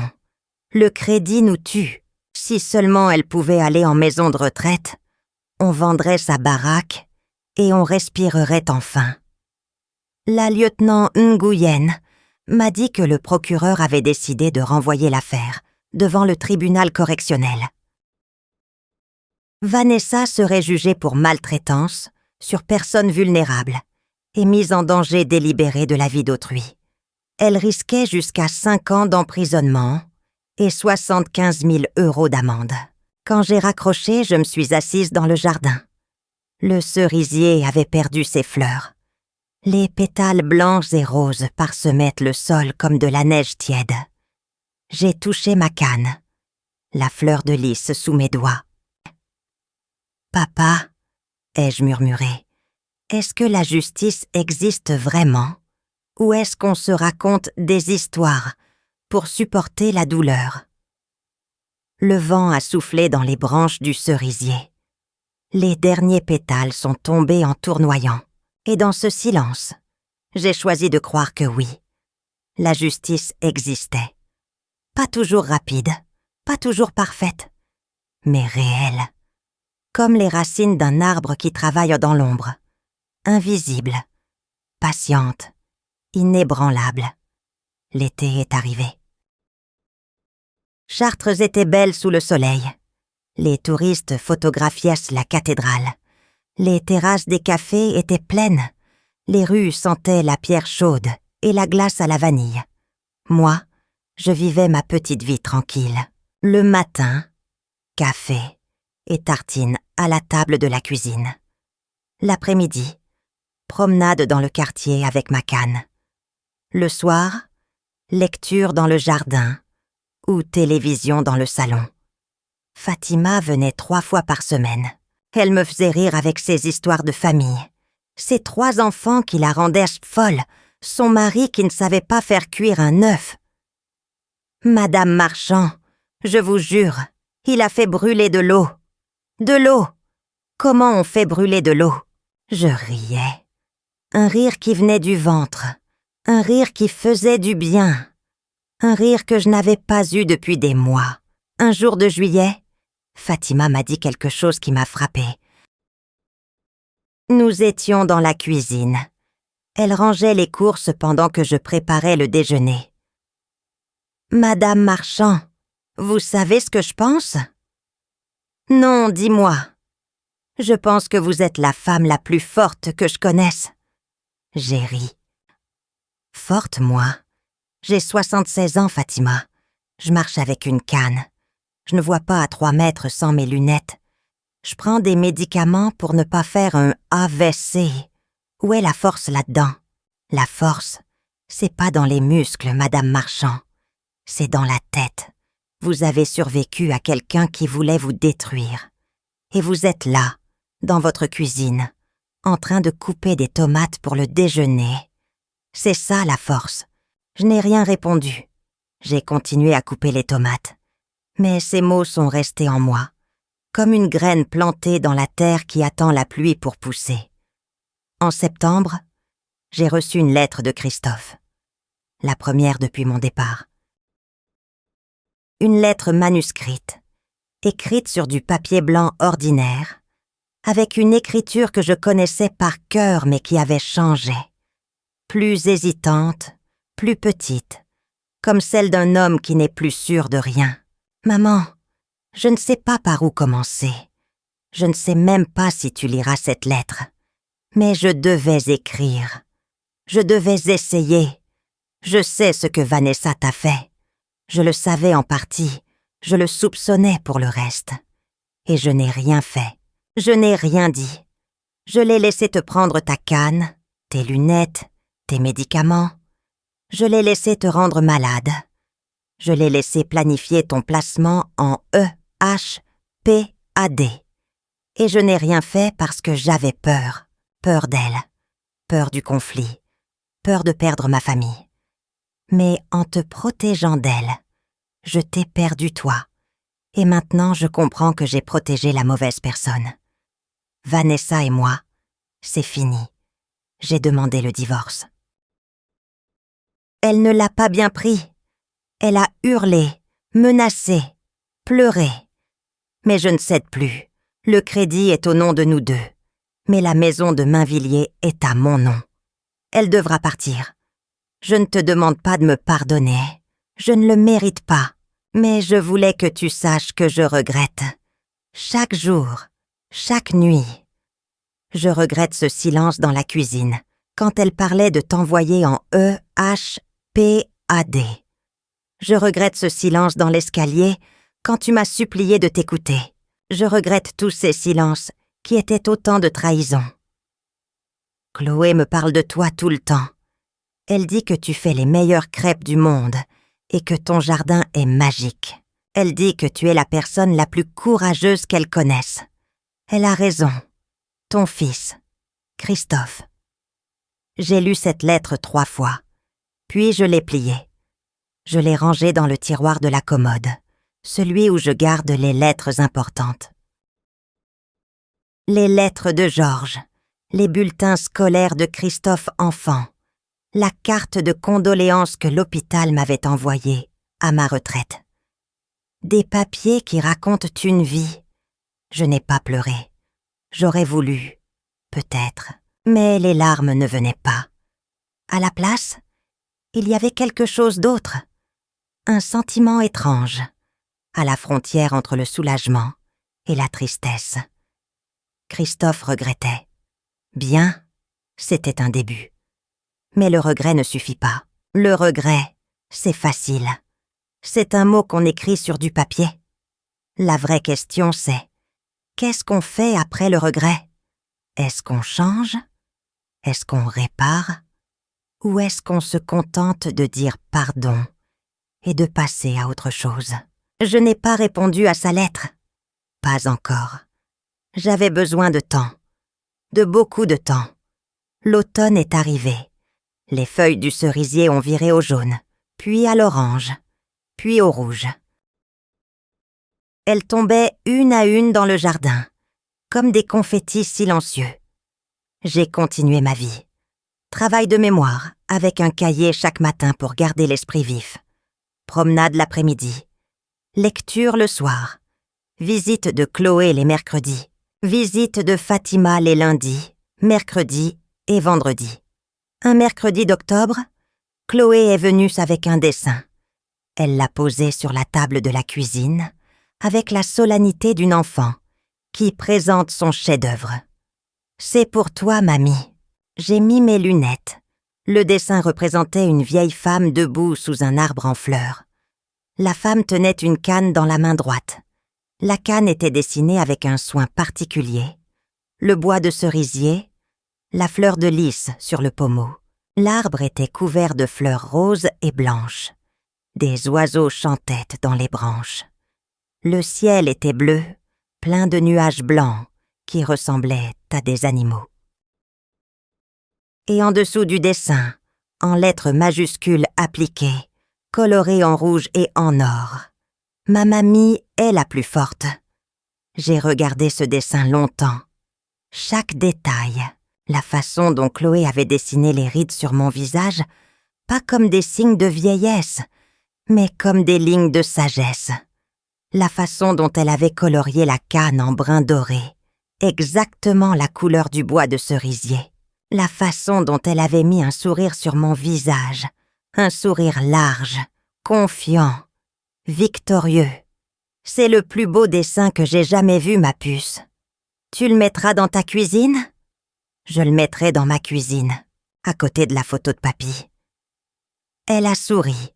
Ce sourire d'enfant, lumineux, inconditionnel, qui vous rappelle que le monde n'est pas entièrement cruel. J'ai accroché le dessin au mur de la cuisine, avec un petit clou et un bout de ficelle. Il est toujours là aujourd'hui. Chaque matin, en prenant mon café, je le regarde. Et chaque matin, il me donne la force de continuer. Le procès de Vanessa a eu lieu en novembre, au tribunal correctionnel de Chartres. Une salle austère, avec des boiseries sombres, des bancs en bois, des néons blancs. J'y suis allée avec Fatima, qui avait insisté pour m'accompagner. « Madame Marchand, vous n'allez pas là-bas toute seule. Je prends mon jour. » Je ne lui avais rien demandé. Elle avait décidé toute seule. C'est ça, la bonté. Elle ne demande pas la permission. Vanessa était assise au banc des prévenus. Elle avait changé, maigri. Ses cheveux étaient ternes, ses ongles courts, sans vernis. Elle ne portait plus ces vêtements impeccables que je lui connaissais. Un jean, un pull gris, des baskets. Elle regardait droit devant elle, le visage fermé. Christophe n'était pas là. J'ai appris plus tard qu'il avait refusé de venir. Qu'il n'avait pas voulu voir sa femme jugée, ni sa mère témoigner. Qu'il était resté chez lui, seul dans son pavillon, avec ses regrets et son silence. Le procureur a présenté les faits, les recherches Google, les messages à l'EHPAD, les témoignages des assistantes sociales. Le rapport médical montrant ma tension artérielle dangereusement élevée, après 3 semaines sans médicaments correctement dosés. Le carnet de notes que j'avais tenu jour après jour. Et le dessin de Chloé, ce dessin d'une vieille femme entourée de murs noirs, avec les mots « Mamie est en danger ». Le procureur l'a montré à la cour. Un silence pesant est tombé sur la salle. L'avocate de Vanessa a plaidé le surmenage, l'épuisement de l'aidante, la pression financière. Elle a décrit une femme débordée par la charge d'une belle-mère dépendante, une femme qui avait craqué. Ma cliente n'a jamais voulu faire de mal à Madame Marchand. Elle était désespérée. Le crédit les étouffait. Elle a perdu pied. Le procureur a rétorqué calmement. On ne google pas combien de temps une personne âgée peut tenir sans médicaments pour la tension, par désespoir. On le fait par calcul. Quand on m'a appelé à la barre, je me suis levée avec ma canne. J'ai marché lentement jusqu'au micro. La salle me regardait. Le juge, un homme d'une 50aine d'années au visage sérieux, m'a demandé de raconter ma version des faits. J'ai parlé pendant 40 minutes. J'ai raconté la phrase entendue dans le couloir. La disparition de la canne, des lunettes, des médicaments, les chutes dans l'escalier, les photos prises par Vanessa, l'isolement, le silence de Christophe. J'ai parlé d'une voix calme, posée, factuelle. Pas de larmes, pas de drame. Juste les faits. 38 ans d'hôpital m'avaient appris à raconter les choses telles qu'elles sont, sans fioriture, sans exagération. À la fin de mon témoignage, Le juge m'a demandé « Madame Marchand, que ressentez-vous envers votre belle-fille » J'ai réfléchi. J'ai regardé Vanessa. Elle me regardait aussi, pour la première fois depuis le début de l'audience. Ses yeux étaient secs, vides. Je ne la déteste pas. Ai-je dit, la détester me prendrait trop d'énergie. Et à mon âge, l'énergie est précieuse. Ce que je ressens, c'est de l'incompréhension. Je ne comprends pas comment on peut faire ça à quelqu'un. Je ne comprends pas comment on peut Google combien de temps il faut pour qu'une vieille femme meure sans ses médicaments et ensuite lui sourire au petit déjeuner. Ça, je ne le comprendrai jamais. Le silence dans la salle était total. Même l'avocate de Vanessa ne disait rien. Le verdict est tombé 3 semaines plus tard. Vanessa a été reconnue coupable de maltraitance sur personne vulnérable et mise en danger délibéré de la vie d'autrui. Elle a été condamnée à 2 ans d'emprisonnement, dont 18 mois avec sursis, 6 mois fermes, aménageables en bracelet électronique, et 60 000 € de dommages et intérêts à mon bénéfice. Le soir du verdict, je suis rentrée chez moi. J'ai préparé du thé. Je me suis assise dans le jardin, sous le cerisier. Les branches étaient nues, l'hiver approchait, mais les racines étaient là, profondes, solides, invisibles. Ma canne était posée contre la chaise. Je l'ai prise dans mes mains. J'ai touché la fleur de lys. « Papa !» ai-je murmuré. « C'est fini. » Mais ce n'était pas vraiment fini. Les histoires de famille ne finissent jamais vraiment. Elles se transforment. Elles changent de forme. Comme l'eau qui coule et prend la forme du terrain qu'elle traverse. En décembre, Christophe a frappé à ma porte.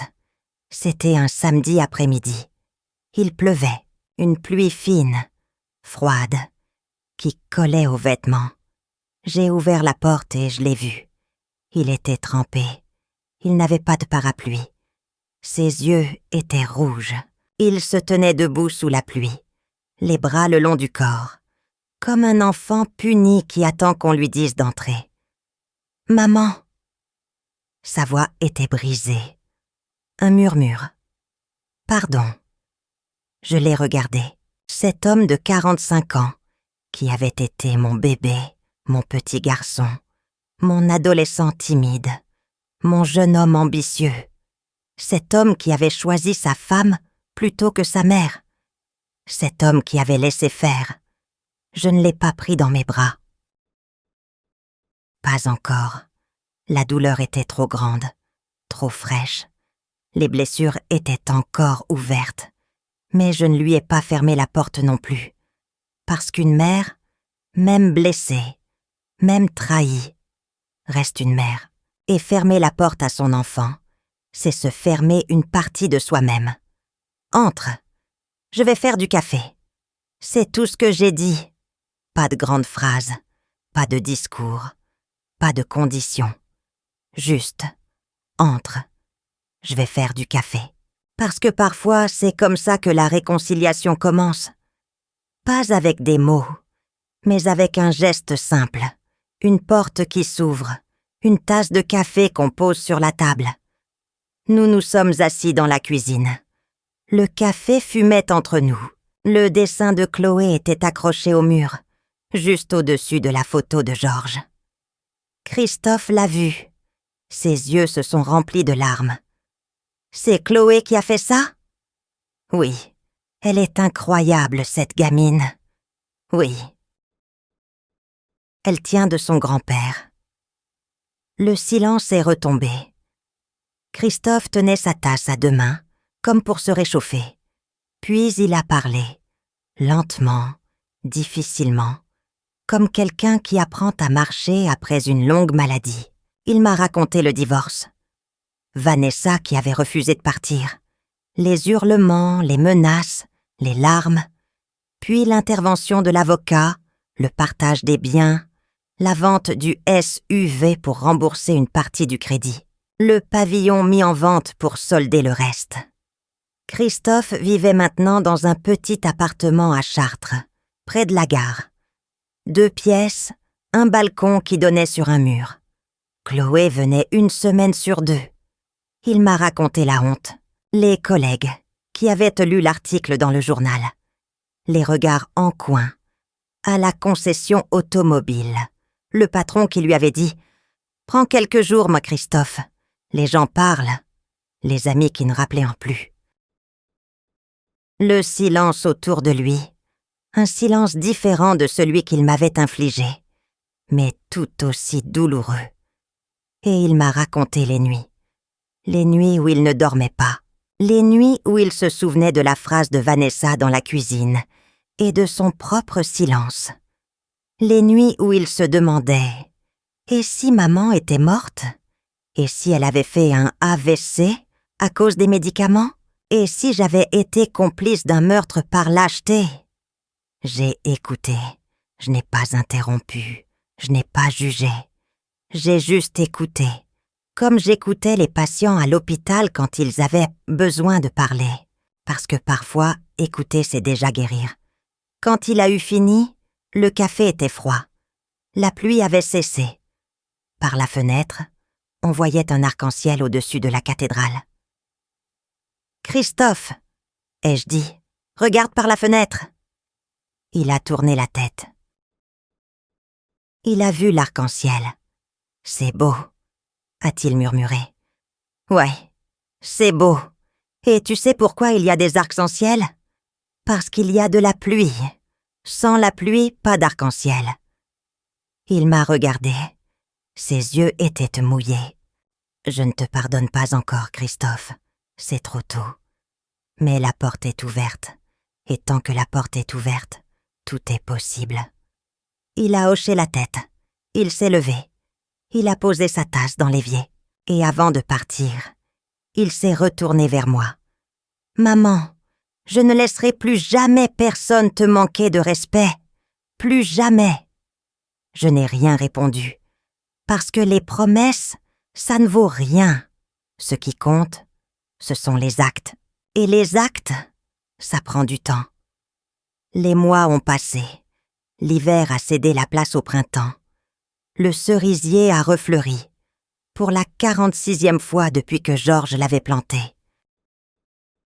Et cette année, les fleurs étaient plus nombreuses, plus éclatantes, comme si l'arbre avait voulu me dire « Tu vois, la vie continue. La vie refleurit. Toujours. » Christophe est revenu. Pas souvent.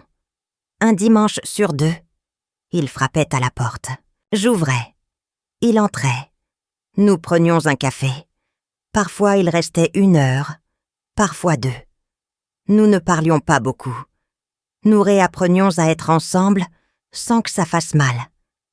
C'est un processus lent, délicat, comme recoudre un tissu déchiré. Les points tiennent, mais la cicatrice reste visible. Un dimanche, il est venu avec Chloé. C'était la première fois qu'ils venaient ensemble depuis mon départ de leur maison. Chloé a couru dans le jardin. « Mamie, le cerisier a fleuri. Regarde, il est magnifique. » Christophe se tenait à la porte de la cuisine, les mains dans les poches. Il regardait sa fille courir sous les pétales roses. « Elle est heureuse ici, » a-t-il dit doucement. « Oui. » Les enfants savent où ils sont aimés. Il a baissé les yeux, touché. Ce jour-là, nous avons déjeuné ensemble pour la première fois depuis des mois. J'avais préparé un rôti de porc avec des pommes de terre au four. La recette de ma mère, celle que j'avais préparée le jour où Christophe m'avait présenté Vanessa. Le même plat, la même cuisine, la même table. Mais tout était différent. L'absence de Vanessa n'était pas un vide. C'était un espace pour respirer, pour parler, pour être soi. Christophe a mangé en silence, puis il a levé la tête. C'est le meilleur rôti que j'ai jamais mangé. C'est la même recette que d'habitude. Je sais, mais aujourd'hui, il a un goût différent. C'est parce qu'aujourd'hui, tu es vraiment là. Un soir de mai, alors que je prenais le thé sur le banc du jardin, mon téléphone a sonné. Un numéro inconnu. J'ai hésité, puis j'ai décroché. « Allô ? » « Madame Marchand, c'est Madame Legrand, la maîtresse de Chloé. » Mon cœur a bondi. « Ah, bonjour Madame Legrand. Tout va bien ? » ?»« Oui, très bien. Je vous appelle pour vous dire quelque chose. Chloé a fait un exposé en classe aujourd'hui, sur le courage. » « Sur le courage ? » ?»« Oui, elle a raconté votre histoire. Pas dans les détails. Elle est restée discrète. Mais elle a dit que sa grand-mère était la personne la plus courageuse qu'elle connaissait. Elle a dit que le courage, ce n'est pas de ne pas avoir peur, c'est de faire ce qu'il faut même quand on a peur, et que sa grand-mère lui avait appris qu'il ne faut jamais avoir peur de dire la vérité. J'ai senti ma gorge se serrer. Et ensuite, a continué Madame Legrand, elle a montré un dessin, une vieille femme avec une canne, debout sous un arbre en fleurs. Et toute la classe a applaudi. J'ai raccroché. Je suis restée assise sur le banc du jardin. Le soleil descendait derrière les toits de Chartres. Les derniers rayons traversèrent les branches du cerisier et projetaient des ombres dansantes sur l'herbe. J'ai pris ma canne. J'ai touché la fleur de lys, ce petit symbole gravé dans le bois par les mains de mon père, il y a 56 ans. Tu avais raison, papa. Cette canne m'a tenue debout toute ma vie. Pas seulement les jambes. Le cœur aussi. J'ai appris plus tard ce qu'il était advenu de Vanessa. Par Fatima d'abord, qui connaissait quelqu'un qui connaissait quelqu'un, puis par la lieutenant Nguyen, qui m'avait rappelé pour des formalités administratives et qui avait laissé échapper quelques informations. Vanessa avait purgé ses 6 mois sous bracelet électronique dans l'appartement de ses parents, à Dreux. Ironie du sort, elle vivait à quelques rues de l'EHPAD, où elle avait voulu me placer. L'agence immobilière qui l'employait l'avait licenciée après le procès. Aucune autre agence de la région n'avait voulu l'embaucher. Son nom était associé à l'affaire dans tous les moteurs de recherche. Le crédit de 230 000 € restait partiellement à son nom. La vente du pavillon de Mainvilliers avait couvert une partie, mais il restait un solde. Ses parents, retraités modestes, l'hébergeaient, mais la cohabitation était difficile. Vanessa, à 40 ans, se retrouvait sans emploi, sans mariage, sans maison, avec un casier judiciaire et un crédit à rembourser. Elle avait voulu me prendre ma maison et me placer en institution. La vie lui avait pris tout ce qu'elle avait. Je ne me réjouis pas de son malheur. Ce serait indigne. Mais je ne verse pas de larmes non plus. Chacun récolte ce qu'il sème. C'est une loi aussi vieille que le monde, aussi implacable que les saisons, aussi certaine que la floraison du cerisier au printemps. Aujourd'hui, je suis assise dans mon jardin. C'est un matin de printemps. Le cerisier est en fleurs pour la 47e fois. Ma canne est posée contre la chaise. Mes lunettes sont sur mon nez. Ma boîte de médicaments est dans le tiroir de la cuisine, là où elle doit être. Fatima arrive dans 1 heure. Chloé vient mercredi. Christophe viendra dimanche. J'ai 77 ans maintenant. 1 an de plus que le jour où Vanessa a prononcé cette phrase dans la cuisine. Ta mère ira en EHPAD quand elle ne marchera plus. Eh bien, je marche toujours. Pas vite, pas droit, pas loin. Mais je marche. Chaque pas est une victoire. Chaque matin où je me lève, où je prends ma canne, où je descends dans ma cuisine, où je prépare mon café dans ma maison, est une victoire. Il y a quelques jours, j'étais au marché de Chartres. J'achetais des cerises, les premières de la saison, celles qui sont un peu acides, mais si parfumées. En faisant la queue chez le maraîcher, j'ai entendu une conversation derrière moi. 2 femmes d'une 40aine d'années. L'une disait à l'autre « Ma belle-mère me rend dingue. Elle est chez nous depuis 3 mois. Elle ne fait rien. Elle prend de la place. Elle critique tout. Mon mari ne veut rien entendre. Je te jure, des fois, j'aimerais qu'elle disparaisse. » L'autre a ri. « Je te comprends. Les belles-mères, c'est un cauchemar. » Je me suis retournée. Les 2 femmes m'ont regardée, surprise. « Excusez-moi, » ai-je dit. Je ne voulais pas écouter, mais je voudrais vous dire quelque chose. La première femme a haussé les sourcils. « Oui ? Votre belle-mère, elle a eu une vie avant d'arriver chez vous. Elle a travaillé, elle a aimé, elle a souffert, elle a construit. Et aujourd'hui, elle est chez vous parce qu'elle n'a nulle part ailleurs où aller. Ce n'est pas un choix, c'est une nécessité. Et un jour, vous aussi vous serez vieille. Et ce jour-là, vous espérerez que quelqu'un vous traite avec dignité. » La femme m'a regardée. Son visage a changé. Pas de la colère, de la gêne. Je ne voulais pas dire que... Je sais ce que vous vouliez dire. Mais les mots qu'on prononce à voix basse dans une cuisine peuvent détruire une vie. Je le sais, parce que c'est ce qui m'est arrivé. Elle n'a rien répondu. J'ai payé mes cerises. Je suis partie avec mon sac et ma canne. Peut-être que cette femme a réfléchi. Peut-être que non. Mais j'avais dit ce que j'avais à dire. Et parfois, c'est suffisant. En rentrant chez moi ce soir-là, j'ai posé les cerises sur la table de la cuisine. J'en ai mangé une. Elle était acide et sucrée à la fois, comme la vie. Je me suis assise dans le jardin. Le soleil descendait. Les ombres du cerisier s'allongeaient sur l'herbe. Dans la lumière dorée du soir, les fleurs blanches et roses brillaient comme des étoiles tombées de l'arbre. J'ai pensé à tout ce que j'avais traversé.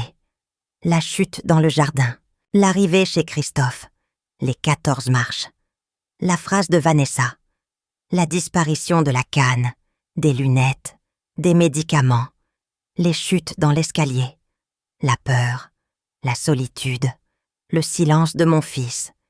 Et puis Chloé, un dessin d'enfant, un sac poubelle dans un garage, une maîtresse d'école qui a fait ce qu'il fallait, des assistantes sociales qui ont écouté, un procureur qui a poursuivi, un juge qui a condamné, et moi, debout, avec ma canne, dans mon jardin, sous mon cerisier.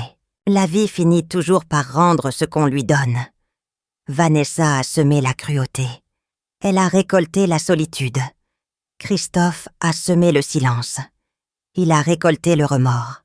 Et moi, Odette Marchand, j'ai semé la patience et j'ai récolté la paix.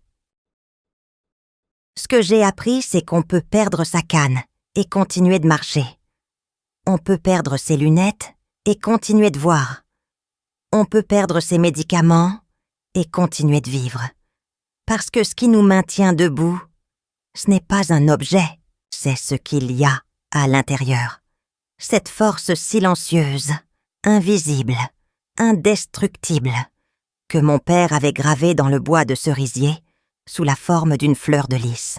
Et si cette histoire peut aider, ne serait-ce qu'une seule femme à ouvrir les yeux, à refuser l'humiliation, à reconnaître les signes de ce qu'on lui fait, à trouver la force de dire non, à trouver la porte de sortie même quand on lui a pris sa canne, alors tout cela aura eu un sens.